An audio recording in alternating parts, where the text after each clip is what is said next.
ప్రార్థన చేసుకుందాం. ప్రార్థన చేసుకొని వాక్య భాగములోనికి వెళదాం. పరిశుద్ధుడైన మా ప్రియ పరలోకపు తండ్రి, మీ ఘనమైన శ్రేష్టమైన నామానికి వందనాలు చెల్లిస్తూ ఉన్నాం. మరలా తిరిగి నీ వాక్యము దగ్గరకు వెళ్ళుచుండగా నీ పరిశుద్ధాత్మ సహాయము నడిపింపు అనుగ్రహించి నీ మాటలను నీ మాటలుగా బోధించగలుగునట్లు కృపచూపమని మీ చేతులకు అప్పగించుకుంటూ యేసుక్రీస్తు ప్రభువు పేరట ప్రార్థించి వేడుకుంటున్నాము తండ్రి, ఆమేన్. ప్రభునందు ప్రియులారా, దైవ గ్రంథములో నుండి అపోస్తుల కార్యముల గ్రంథం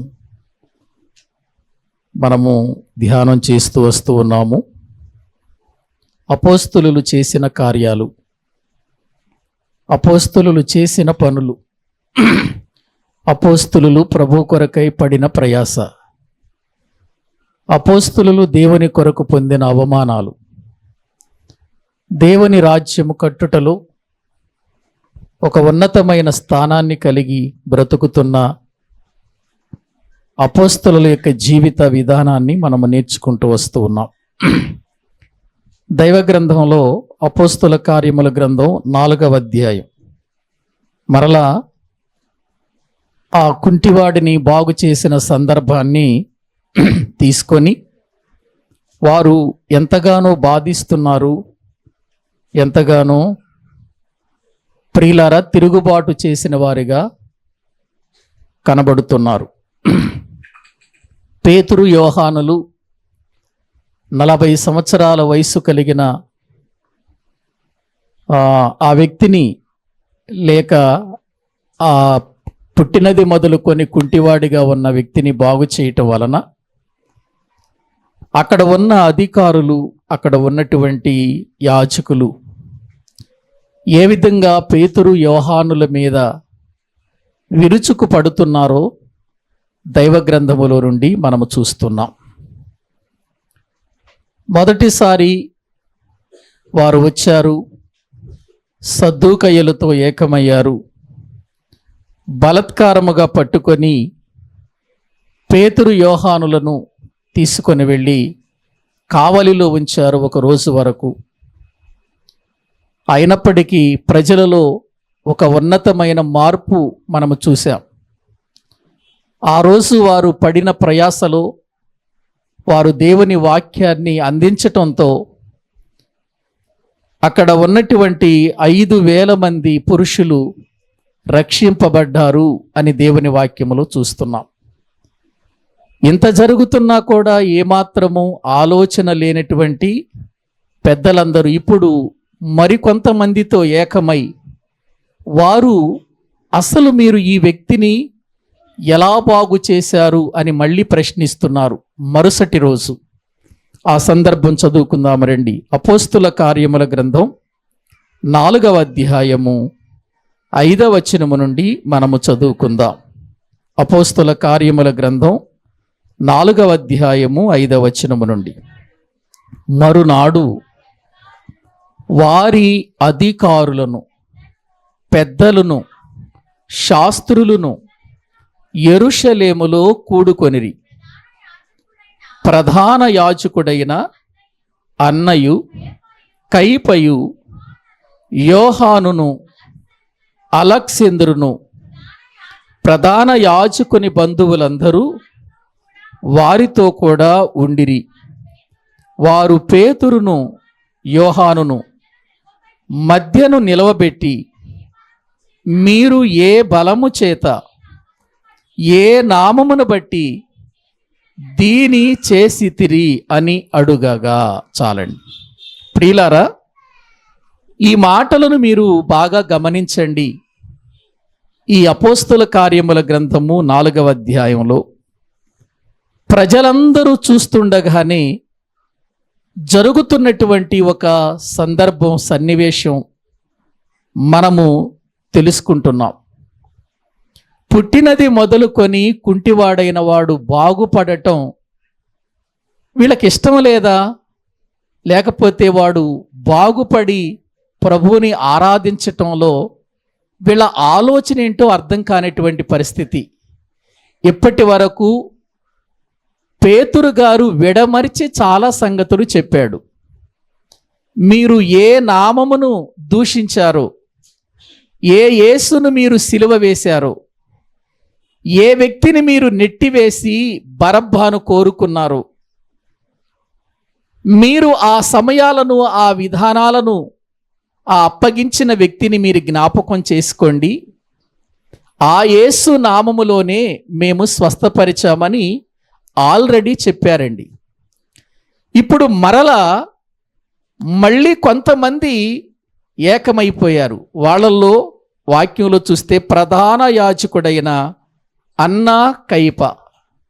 ఏవండి, అన్నా కయప అనే వాళ్ళు ఆ మాటలు వినగానే వాళ్ళు ఎక్కడ కనబడతారు మనకు? యేసుక్రీస్తు ప్రభువారిని పట్టుకున్న తర్వాత మొట్టమొదటిగా ఎవరి దగ్గరికి తీసుకెళ్లారు? యేసు ప్రభుని సిలువ వేయటానికి పట్టుకున్న తర్వాత మొట్టమొదటికి ఎవరి దగ్గరికి తీసుకెళ్లారు? వీళ్ళ దగ్గరికేగా, అన్నా కయపా దగ్గరికే కదండి తీసుకెళ్ళింది.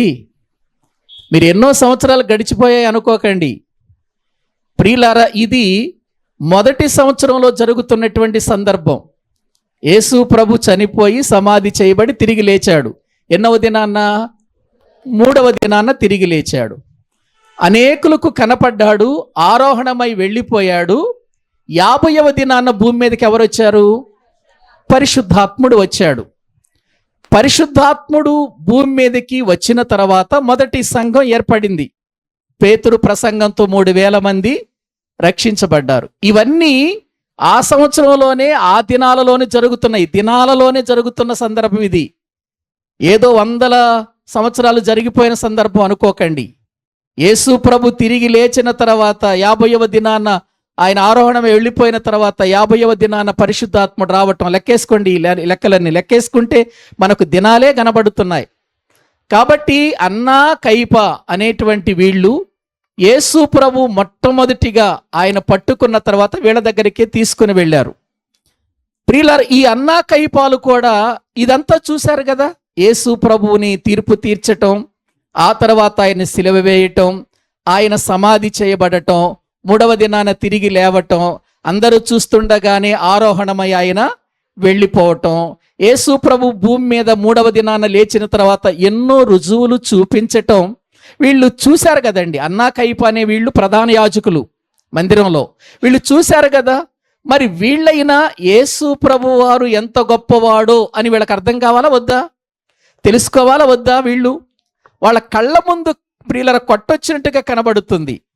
ఆయన శిలువ మరణం, ఆయన సమాధి, తిరిగి లేవటం, ఎన్నో రుజువులు చూపించటం, అనేకులకు కనబడటం. చూడండి, ఇవన్నీ వాళ్ళ కళ్ళ ముందు జరుగుతున్నా వీళ్ళు నమ్మలేని ప్రధాన యాజకులుగా ఉన్నారు అంటే ఎంత దౌర్భాగ్యమైన స్థితిలో వీళ్ళు ఉన్నారో మనం ఆలోచించాలి. పేరుకు ప్రధాన యాజకులే గాని ప్రియులారా, భూమి మీదకు రక్షకుడిగా వచ్చిన యేసుక్రీస్తును వాళ్ళు సొంత రక్షకునిగా ఏం చేయలేకపోయారు? అంగీకరించలేకపోయిన భ్రష్టులు అని చెప్పొచ్చు మనం. అంతే కదా. కళ్ళతో చూసిన వాళ్ళు నమ్మలేదంటే వాళ్ళ ఎదురుగా జరుగుతున్న సన్నివేశాలు కూడా వారికి అర్థం కాని పరిస్థితిలో ఉన్నాయంటే, విడమర్చి చెప్పినా కూడా వాళ్ళ హృదయాలు మారలేదంటే వాళ్ళ మనస్సులు ఎంత కఠినమైపోయాయో, వారి మనస్సులు ఎంత భయంకరమైన స్థితికి వెళ్ళిపోయాయో మనం ఆలోచించాలి. ఇప్పుడు వీళ్ళందరూ కూడా ఇంకా కొంతమందిని కూడగట్టుకొని వీళ్ళంతా మళ్ళీ వచ్చి పేతురు యోహాన్ని అడుగుతున్నారు, మీరు ఈ వ్యక్తిని ఏ నామమున బాగు చేశారని అడుగుతున్నారు. ఇప్పటిదాకా చెప్పింది ఏంటి ఆయన? పేతురు గారు ఇప్పటి వరకు చెప్పింది ఏంటి? ఆ వ్యక్తి ఎందుకు బాగుపడ్డాడు, ఎలా బాగుపడ్డాడు, ఎవరి నామమున బాగుపడ్డాడు అనే కదా చెప్పింది. ఇప్పుడు వీళ్ళు ఈ ప్రధాన యాజకులకు లేఖనాలను ఎత్తి చూపిస్తూ బోధ చేస్తున్నారు. చూడండి, ఎందుకంటే వాళ్ళ మనసంతా ఒకటే. పేతురు యోహానులు ప్రతి ఒక్కడు మారు మనసు పొందాలి, క్రీస్తును ఎరగాలి, క్రీస్తు నామము ఎంత శక్తివంతమైందో వీళ్ళకి తెలుసుకోవాలి. ఎందుకంటే వీళ్ళ మధ్యలో యేసు నామం యేసు నామం యేసు నామం అని ప్రతిసారి ఎందుకు ప్రియులారా వాళ్ళు గట్టిగా చెప్పాల్సి వచ్చిందంటే అసలు ఆ నామం అంటే వీళ్ళకి పట్టల ఎందుకో. ఆ నామం అంటే వీళ్ళకి ఇష్టం లేకుండా అయిపోయింది ప్రియులారా. ఇప్పుడు ఆ యొక్క అధికారులతో పేతురు పరిశుద్ధాత్మతో నిండి ఏం మాట్లాడుతున్నాడో ఒక్కసారి మనము 8వ వచనము నుండి చదువుకుందామండి. పేతురు పరిశుద్ధాత్మతో నిండిన వాడై ఇట్లనెను, ప్రజల అధికారులారా, పెద్దలారా, ఆ దుర్బలునికి చేయబడిన ఉపకారమును గూర్చి వాడు దేని వలన స్వస్థత పొందెనని నేడు మమ్మును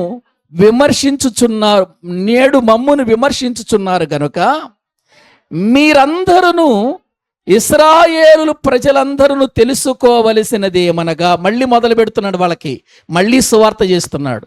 ఇప్పుడు ఎవరెవరితో మాట్లాడుతున్నాడు ఆయన? వాక్యంలో మనము చూస్తే అధికారులతో, పెద్దలతో.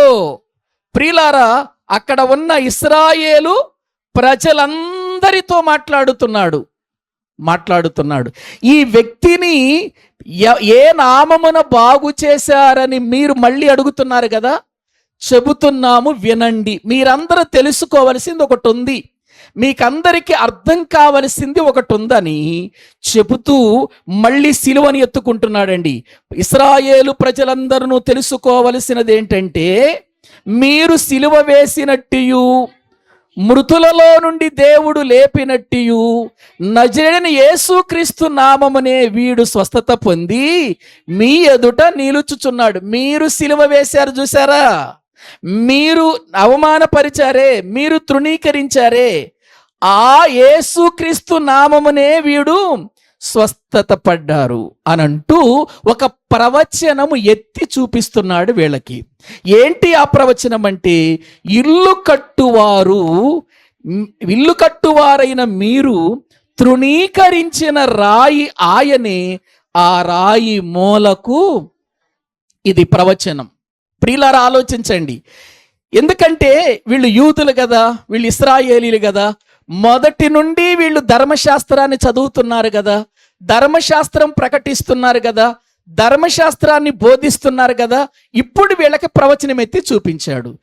మీరు ఇల్లు కట్టిన వారు తృణీకరించిన ఒక రాయి ఉందే, ఆ రాయి ఎవరనుకుంటున్నారు? ఆయనే అనే విషయాన్ని తెలియచేస్తున్నట్లుగా మనము చూస్తుంటున్నాం. ఈ మాటలు, రాయి అనే మాట మనకు కనబడుతుంది బైబిల్ గ్రంథంలో. యేసుక్రీస్తు వారు అనేక స్థలాలలో ఒక భయంకరమైనటువంటి రాయిగా ప్రియులారా మనకు కనబడతాడు. మరొక కొన్ని స్థలాలలో తృణీకరించబడిన రాయిగా కనబడతాడు. ప్రియులారా, ఆలోచించండి. రాయి అని యేసుక్రీస్తును గురించి చెప్పటంలో, ప్రవచనాలలో ఉండటంలో ఒక ఉద్దేశం ఉంది. ప్రియులారా, అక్కడ వాక్యంలో మనము చూస్తే, ఇల్లు కట్టువారైన మీరు తృణీకరించిన రాయి ఎవరనుకుంటున్నారు? మీరు తృణీకరించారు రాయి. ఏవండి, ఇల్లు కట్టేటప్పుడు కొన్ని రాళ్ళు పనికిరాని రాళ్లను ఏం చేస్తాం? తీసుకెళ్లి బయట పడవేస్తాం. అలా తృణీకరించారు మీ రాయిని.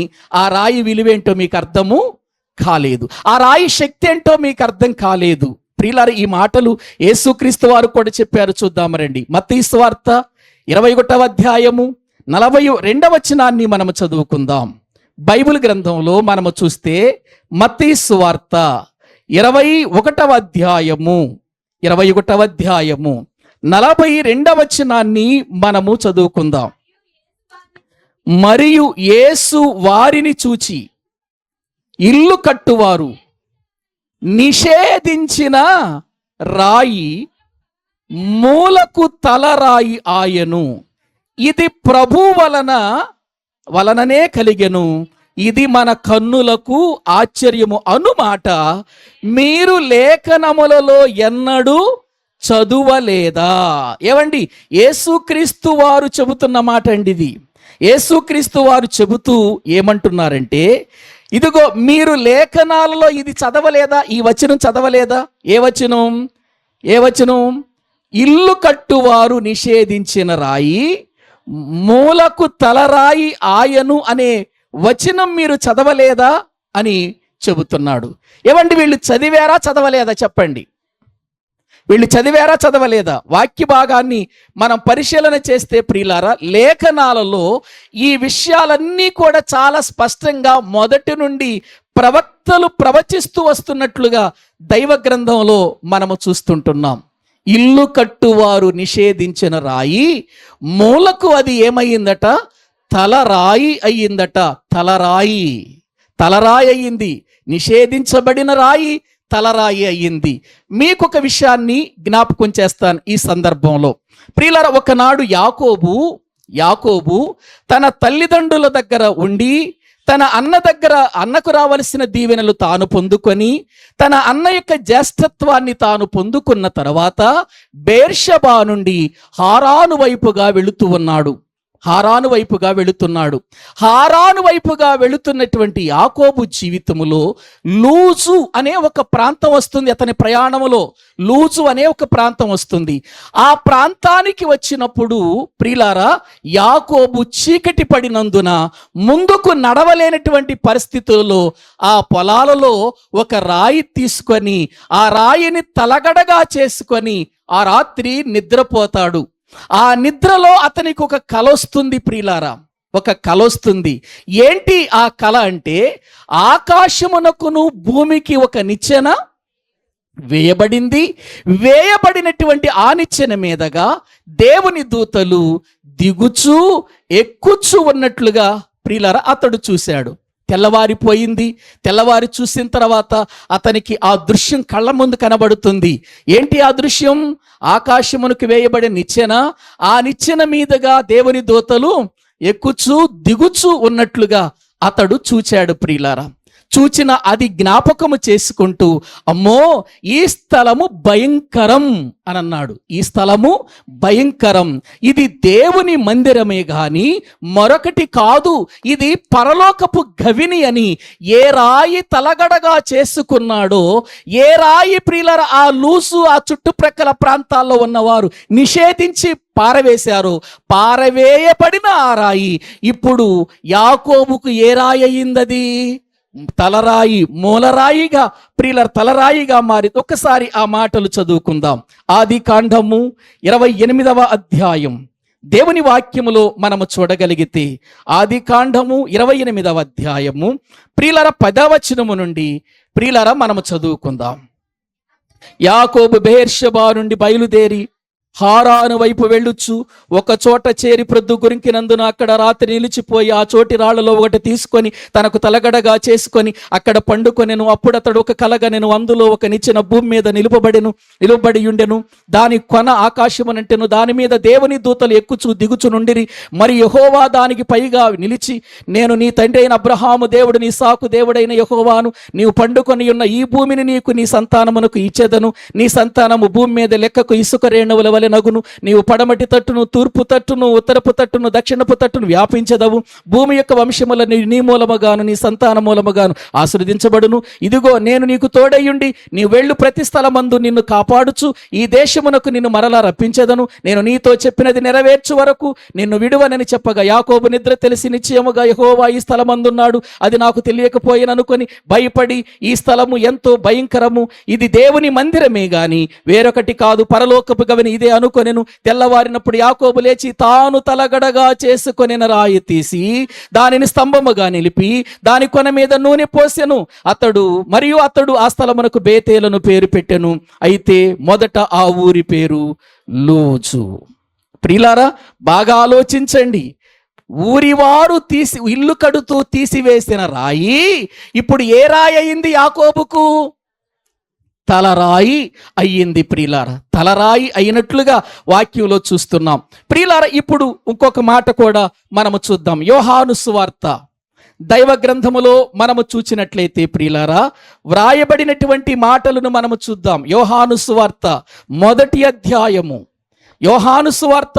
అధ్యాయము దేవుని వాక్య భాగములో నతనయేలుతో ప్రభు మాట్లాడుతూ ఒక సంగతి చెబుతున్నాడు. చూద్దాము రండి. 50వ వచనం. అందుకు యేసు, ఆ అంజురపు చెట్టు క్రింద నిన్ను చూచి తిన్నని నేను చెప్పినందువలన నీవు నమ్ముచున్నావా? వీటికంటే గొప్ప కార్యములు చూతువని అతనితో చెప్పెను.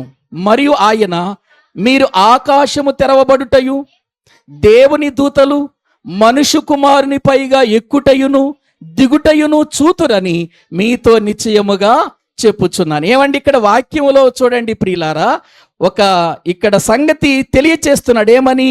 మీరు ఆకాశము తెరవబడటం, దేవుని దూతలు మనుషు కుమారుని పైగా అన్నాడు. చూడండి నిచ్చెనలు ఇక్కడ ఏమన్నాడు అంటే, ఇప్పుడు యాకోబుకు కనబడిన ఆ నిచ్చెన ఎవరు? ఏవండి, యాకోబుకు కనబడిన ఆ నిచ్చెన ఎవరు? యేసుక్రీస్తు వారే. అందుకే ఇక్కడ చెబుతున్నాడు, మీరు మనుషు కుమారుని పైగా ఎక్కుచు దిగుచు ఉండుట చూస్తురు. చూసారా? ఎక్కడ ఆదికాండం 28వ అధ్యాయము, ఎక్కడ యోహాను సువార్త, ఆ సంగతి దేవుడు నతనయేలుకు తెలియచేస్తున్నట్లుగా లేఖనాలలో మనము చూస్తుంటున్నాం.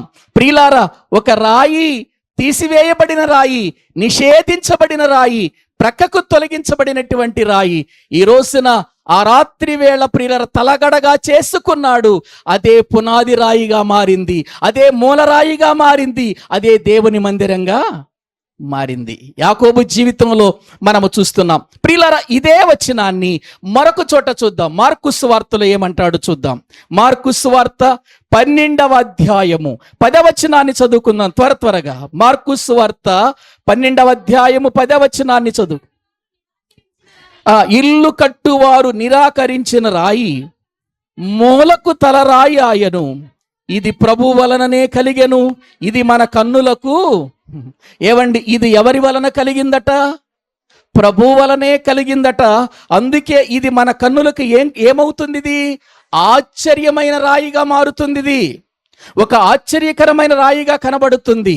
నిషేధించబడిన రాయి, తృణీకరించబడినటువంటి రాయి మూలకు తలరాయి అవటం చూచి ఆశ్చర్యపోతున్నారు.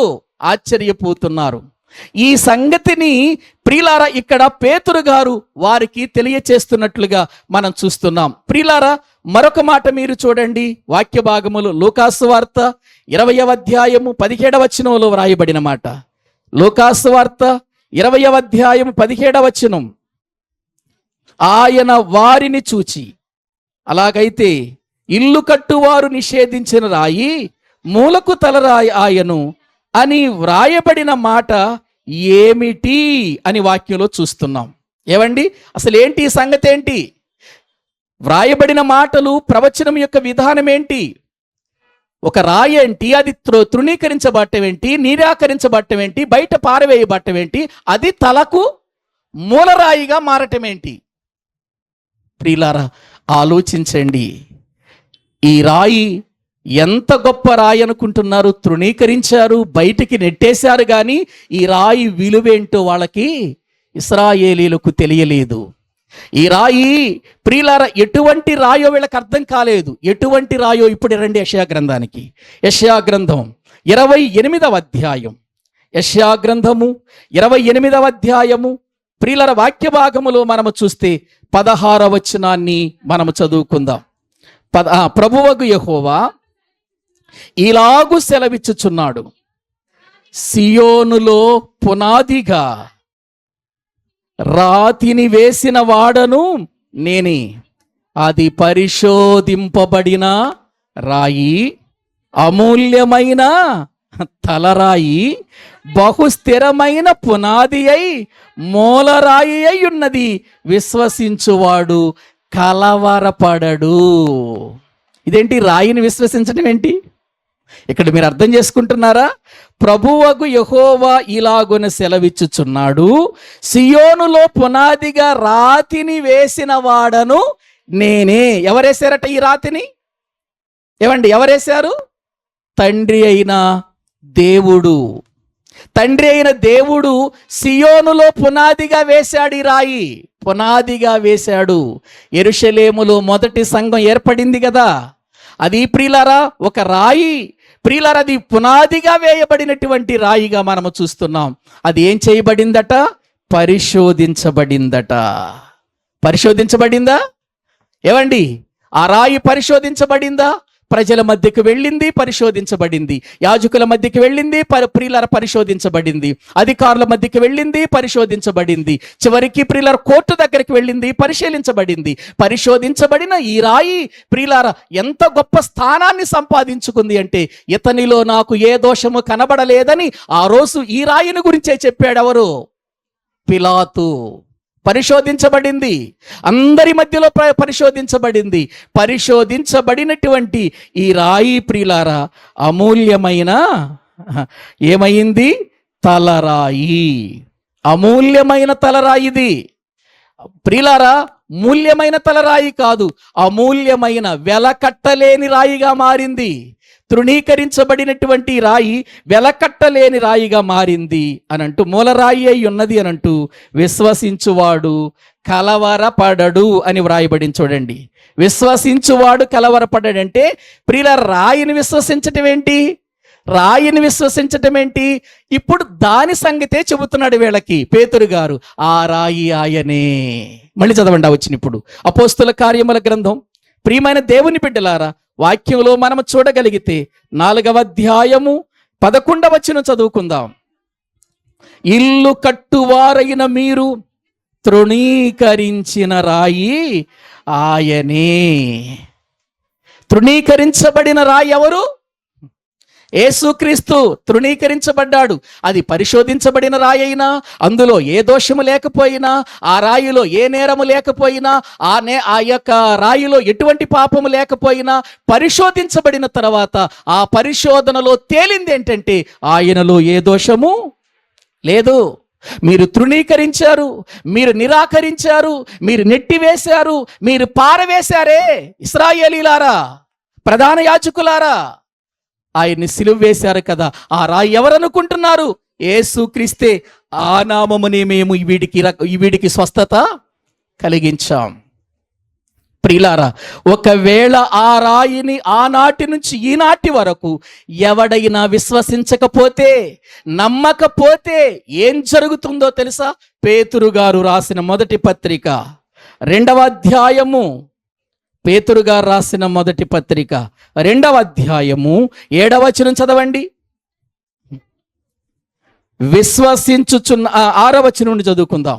6వ వచనం. ఏలయనగా ఇదిగో నేను ముఖ్యమును ఏర్పరచబడినదియు అమూల్యమునగు మూలరాతిని సియోనులో స్థాపించుచున్నాను. ఆయన యందు విశ్వాసముంచువాడు ఏ మాత్రమును సిగ్గు పడడు. చూడండి, ఇక్కడ ముఖ్యమును ఏర్పరచబడినదియు అమూల్యమునగు మూలరాతిని ఎక్కడ వేస్తున్నాడట? అదే యెషయా గ్రంథంలో చదువుకుంది మనం. స్థాపించుచున్నాను, ఆయన యందు విశ్వాసముంచువాడన్నాడు. మళ్ళీ పైనేమో రాయి గురించి చెప్పాడు, కింద ఏమంటున్నాడు? ఆయన అంటున్నాడు. అంటే ఇప్పుడు రాయి అనే మాట ఏదో మనము ప్రియుల ప్రకృతి సంబంధంగా తీసుకునే రాయి కాదది. ఆ రాయి అనే మాట ఎవరి గురించి వ్రాయబడుతున్న మాట? అది స్వయాన యేసుక్రీస్తుని గురించి, ఆయన గూర్చి ప్రియులారా మాట్లాడుతున్న మాటగా మనము చూస్తున్నాం. 7వ వచనం చదవండి ఇప్పుడు. విశ్వసించుచున్న మీకు ఆయన అమూల్యమైన వాడు, విశ్వసింపని వారికైతే ఇల్లు కట్టువారు ఏ రాతిని నిషేధించిరో అదే మూలకు తలరాయి ఆయను. మరి అది అడ్డురాయియు అడ్డుబండైపోయింది. విశ్వసిస్తే పర్వాలేదు, విశ్వసిస్తే పర్వాలేదు, సిగ్గుపడడు. విశ్వసిస్తే పర్వాలేదు, నిత్య జీవం. విశ్వసిస్తే పర్వాలేదు, ఆ రాయిని మీకు పరలోకములో అవకాశం ఉంది. విశ్వసింపకపోతే ఆ రాయి అడ్డురాయిగా మారుతుంది, అడ్డు బండగా మారుతుంది. అడుగులు వేసే ప్రతి స్థలములో అడ్డుగా నిలిచిపోతుంది. ముందుకు నువ్వు నడవ లేవు. చూసారా ప్రియులారా, ఈ సంగతే పేతురు గారు చెబుతున్నాడు ఇక్కడ అపోస్తుల కార్యముల గ్రంథములో. ఇల్లు కట్టువారైన మీరు తృణీకరించిన రాయి ఆయనే, ఆ రాయి మూలకు తలరాయి ఆయను అని చెబుతూ ఖచ్చితమైన మాట చెబుతున్నాడు అండి ఇక్కడ పేతురు గారు. ఖచ్చితమైన మాట చెబుతున్నాడు. మీరు ఎన్నైనా అనుకోండి, ఏ నామములోనైనా మీ జీవితాలు మీరు ఆరాధించుకోండి, కానీ ఒక విషయం చెబుతున్నాను నేను, ఏ నామమున మీకు రక్షణ కలుగదు. చూసారా? ఏమండి అక్కడ వాక్యములో మనము చూస్తే 12వ వచనం, మరి ఎవ్వని వలనను రక్షణ కలుగదు, ఈ నామమునే మనము రక్షణ పొందవలెను గాని ఆకాశము క్రింద మనుషులలో ఇయ్యబడిన మరి ఏ నామమున రక్షణ పొందలేమని ఖచ్చితంగా చెప్పేస్తున్నాడు పేతురు గారు. నువ్వు అధికారి అయితే వచ్చయ్యా, నువ్వు ప్రధాన యాజకుడు అయితే వచ్చయ్యా, నీకు జనాలు నీ చుట్టూ ఎంతమంది అయినా ఉంటే ఉండొచ్చయ్యా, ఒక్క విషయం చెబుతున్నాను, భూమి మీద ఎవని వలనను ఏమి కలగదు, రక్షణ కలుగదు. ఖచ్చితంగా చెబుతున్నాడు. చూసారా? అంత ఖచ్చితంగా యేసునామాన్ని గురించి ఎందుకు చెప్పాల్సి వచ్చిందంటే, వీళ్ళు కళ్ళారా చూసి కూడా ఆయన ఏం చేయట్లేదు, వీళ్ళు ఆయన చేసిన కార్యాలు కళ్ళారా చూసి కూడా నమ్మనిటువంటి మందమతులుగా ఉండిపోయారు. కనీసం చెబుతున్న అర్థం చేసుకుంటున్నారా? ప్రధాన యాజకుల పేరుకు, దేవాలయపు అధికారులు వీళ్ళు పేరుకు చూస్తే ప్రియులారా, వీళ్ళ విధానం చూస్తే నిజంగా అందరూ కూడా ధర్మశాస్త్రం ఎరిగిన వారే, లేఖనాలను చదువుతున్న వారే, లేఖనాలను ప్రకటిస్తున్న వాళ్ళే. ఇక ప్రధాన యాజకుడికే తెలియకపోతే లేఖనాలు, ఏవండి ఆ దేవాలయపు అధికారికే లేఖనాలు తెలియకపోతే, అందాకైపా లాంటి వారికే లేఖనాలు తెలియకపోతే ప్రియులారా, సామాన్య ప్రజలకు ఏం చెబుతారండి వీళ్ళు? ఏం చెబుతారు? గ్రహించండి. అందుకే ఖచ్చితంగా గట్టిగా వక్కాణించి చెబుతున్నాడు ఇక్కడ పేతురు గారు, మరి ఎవని వలనను రక్షణ కలుగదు. మీరు ఎన్నన్ను అనుకోండి, ఎన్ని చేసినా, ఎన్ని రీతులుగా మీరు మాట్లాడినా, ఒక మాట చెబుతున్నాను, మీరు తృణీకరించారు యేసుక్రీస్తును. ఆ రాయి ఇప్పుడు మూలకేమయ్యింది? తలరాయి అయ్యింది. ఆయన నామము తప్ప ఇంకా ఎవ్వరి నామమున రక్షణ కలుగదు. ఈ నామమునే మనం రక్షణ పొందవలెను. మీరు ఆకాశము క్రింద కానీ ఆ మనుషులలో ఇయ్యబడిన ఏ నామం కానివ్వండి, మీకు రక్షణ ఇవ్వలేదు అని ఖచ్చితముగా వారితో మాట్లాడుతున్నట్లుగా దైవ గ్రంథంలో చూస్తున్నాం. ఎంత ఖచ్చితంగా చెబుతూ ఉంటే ప్రియులారా, ఎంత ఖచ్చితంగా మాట్లాడుతూ ఉన్నా ఎందుకు ఇంకా రక్షణ పొందట్లేదు ప్రజలు? ఎందుకు దేవుని యందు తిరగట్లేదు? ఎందుకు మారు మనసు పొందట్లేదు? ఎందుకు వారి హృదయాలు దేవునికి అర్పించటం లేదు?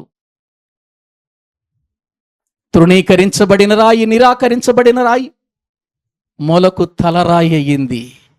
ఈ ప్రపంచానికి ఈ రాయి నమ్మితే రక్షణ, నమ్మలేదనుకో అడ్డుబండ. లూకాసు వార్తలు చదవండి. లూకాసు వార్త 20వ అధ్యాయము మళ్ళీ 17వ వచనం చదవండి.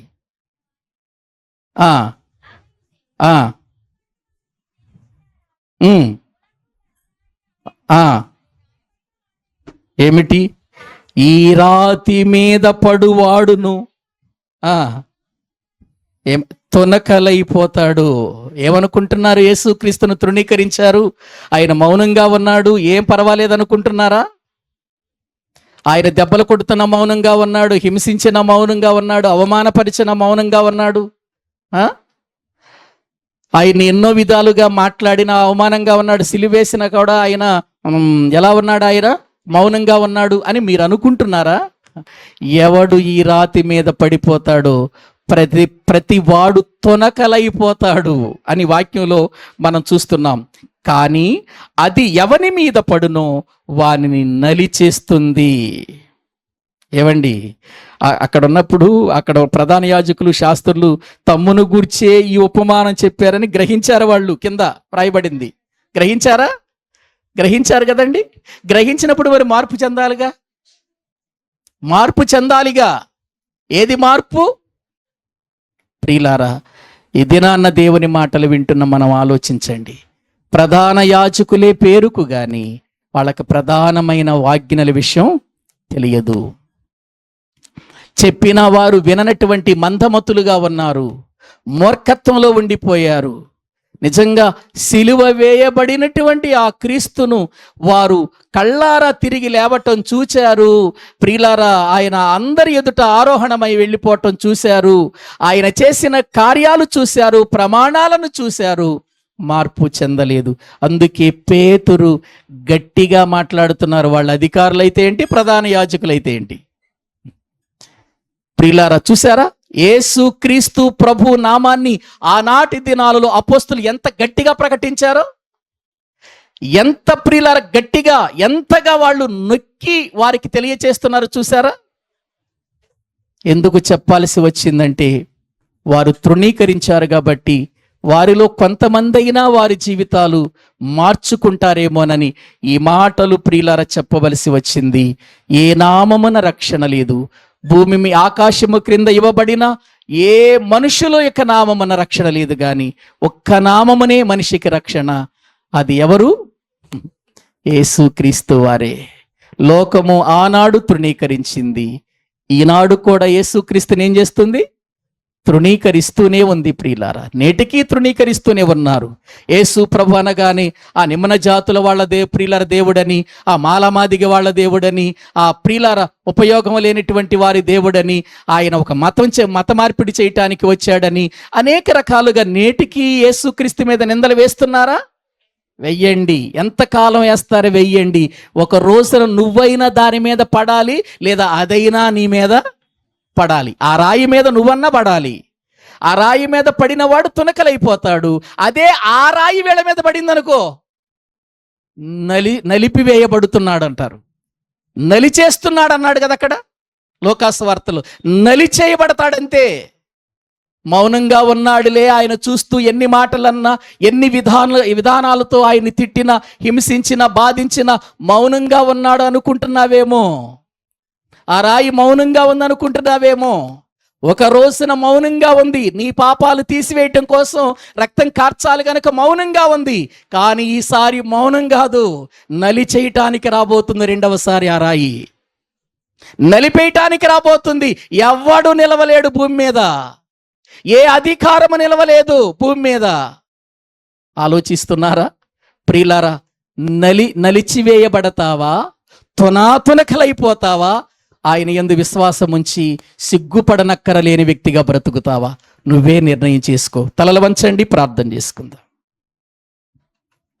తలలు వంచండి, ప్రభు సన్నిధిలో ప్రార్థన చేసుకుందాం. ప్రియమైన దేవుని బిడ్డలారా, పేతురు, యోహానులు అధికారులు ఎదుట నిలవబడి మాట్లాడుతున్నారు. ప్రధాన యాజకుల మధ్య నిలబడి మాట్లాడుతున్నారు. మీరు తృణీకరించిన ఈ రాయి మూలకు తలరాయి అయ్యింది. ఇదే ఒక వ్యక్తిని రక్షణలోనికి నడిపించేది. ఆనాడు యాకోబు మనోనేత్రాలు తెరిచిన రాయి, ఒకనాడు ప్రభుత్వాలను నలిచేసిన దానియేలు గ్రంథములో ఉన్న రాయి. ఇది పరిశోధించబడిన రాయి, ఇది అమూల్యమైన రాయి, ఇది ముఖ్యమైన రాయి, ఇది ఏర్పరచబడినటువంటి రాయి మూలకు తలరాయి అయ్యింది. ఈయన యందు విశ్వాసం ఉంచితే బాగుపడతావు, లేకపోతే నువ్వు దాని మీదైనా పడాలి, అది నీ మీదైనా పడే రోజు రాబోతుంది. ఇది నాన్న ప్రభువుతో పెట్టుకోవద్దు. ఆయన పరలోకము నుండి వచ్చిన దేవుని కుమారుడు, దేవుని శక్తిని కలిగిన వాడు, బలవంతుడు. ఆయనకు మించి మరొక శక్తి ఈ భూమి మీద లేదు. ఒక్కసారి ఆలోచన చేద్దాం. ఇంకా ఎంతకాలం మారు మనసు పొందకుండా ఉంటావు? ఎంతకాలం రక్షణ పొందకుండా ఉంటావు? రక్షణ పొందిన బిడ్డలారా, ఆయన యందు సరైన విశ్వాసముతో మనం బ్రతుకుతున్నామా? సరైన విశ్వాసముతో మనం అడుగులు వేయగలుగుతున్నామా? ఒక్కసారి ఆలోచించండి. విశ్వాసముతో సాగిపోతే పర్వాలేదు, సిగ్గుపడవు. కానీ నీవు అవిశ్వాసముతో, అనుమానాలతో ప్రభుని వెంబడిస్తే జాగ్రత్త, నువ్వు ఒక రోజు నా రాతి మీద పడతావు, తునకలైపోతావు. ఒకవేళ ఆ రాయే నీ మీద పడితే నలిచేయబడతావు. ఒక దినాన్న ఆలోచించి ప్రియులారా, మనము తీర్మానం చేసుకోకపోతే, ఆ దినాన్న జరిగే కార్యాన్ని మనం అర్థం చేసుకోకపోతే నష్టపోతాం. ఆలోచించి దేవునిలో ప్రియులారా బలమైన వ్యక్తులుగా విశ్వాసముతో ముందుకు కొనసాగుదాం. ప్రార్థన చేసుకుందాం. పరిశుద్ధుడవైన తండ్రి, ప్రేమ కలిగిన ప్రభువా, మీకు వందనాలు చెల్లిస్తూ ఉన్నాం. నీ యొక్క ఉన్నతమైన మాటలు ప్రభువా, మీ లేఖనాలలో నుండి వ్రాయించి అపోస్తుల కార్యముల గ్రంథములో నుండి మీరు మాట్లాడుతున్న ఈ మాటలన్నీ కూడా మా హృదయమందు మేము ప్రభువా మా యొక్క జీవితాలలో వాటిని దాచుకొని భయముతో, భక్తితో జీవించేవారిగా చేయండి. రక్షణ పొందని వారైతే ఏ నామమున రక్షణ లేదు, యేసుక్రీస్తు అనే ఈ నామమునే రక్షణ ఉందని వారు తెలుసుకొని విశ్వసించటానికి తగిన సహాయము చేయమని ప్రార్థన చేస్తున్నాము నాయన.